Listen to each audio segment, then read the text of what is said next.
ಕಬ್ಬಿನ ಬಾಕಿ ಬಿಲ್ ನೀಡದ ಕಾರ್ಖಾನೆಗಳ ವಿರುದ್ಧ ರೈತರು ಆಕ್ರೋಶವನ್ನು ವ್ಯಕ್ತಪಡಿಸ್ತಾ ಇದ್ದಾರೆ. ಕಬ್ಬು ಕಟಾವು ಮಾಡಿ 3 ತಿಂಗಳಾದರೂ ಕೂಡ ಬಾಕಿ ಬಿಲ್ ಅನ್ನ ಕೊಡ್ತಾ ಇಲ್ಲ, ಹಿಂದೇಟನ್ನ ಆಗ್ತಾ ಇದ್ದಾವೆ ಕಾರ್ಖಾನೆಗಳು ಅಂತ ಇದೀಗ ರೈತರು ಆಕ್ರೋಶವನ್ನು ವ್ಯಕ್ತಪಡಿಸ್ತಾ ಇದ್ದಾರೆ. ಕಾರ್ಖಾನೆಗಳ ವಿರುದ್ಧ, ಸಕ್ಕರೆ ಕಾರ್ಖಾನೆ ಮಾಲೀಕರ ವಿರುದ್ಧ ಕಬ್ಬು ಬೆಳೆಗಾರರು ತಮ್ಮ ಆಕ್ರೋಶವನ್ನು ಹೊರಹಾಕ್ತಿದ್ದಾರೆ. ಕಬ್ಬಿನ ಬಾಕಿ ಬಿಲ್ ನೀಡದ ಕಾರ್ಖಾನೆಗಳ ವಿರುದ್ಧ ರೈತರ ಆಕ್ರೋಶ.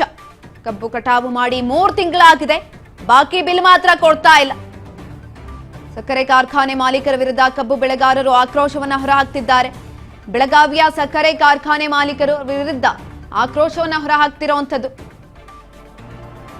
ಟನ್ ಕಬ್ಬಿಗೆ 3,300 ರೂಪಾಯಿ ಬೆಲೆ ನಿಗದಿ ಮಾಡಿರೋ ಕಾರ್ಖಾನೆಗಳು ಆದ್ರೆ ಕಬ್ಬು ಬೆಳೆಗಾರರಿಗೆ ಬಾಕಿ ಬಿಲ್ ಪಾವತಿ ಮಾಡುವಲ್ಲಿ ವಿಳಂಬವನ್ನ ಮಾಡ್ತಿದ್ದಾವೆ. ಬಿಲ್ ಪಾವತಿ ಮಾಡದೆ ಹೋದ್ರೆ ಉಗ್ರ ಹೋರಾಟದ ಎಚ್ಚರಿಕೆಯನ್ನ ಕೂಡ ಕೊಟ್ಟಿದ್ದಾರೆ. ಇದೇ ಸಂದರ್ಭದಲ್ಲಿ ಬೆಳಗಾವಿಯಲ್ಲಿ ಇದೀಗ ಕಬ್ಬು ಬೆಳೆಗಾರರು ತಮ್ಮ ಆಕ್ರೋಶವನ್ನು ವ್ಯಕ್ತಪಡಿಸ್ತಾ ಇದ್ದಾರೆ. ಸರ್ಕಾರಕ್ಕೆ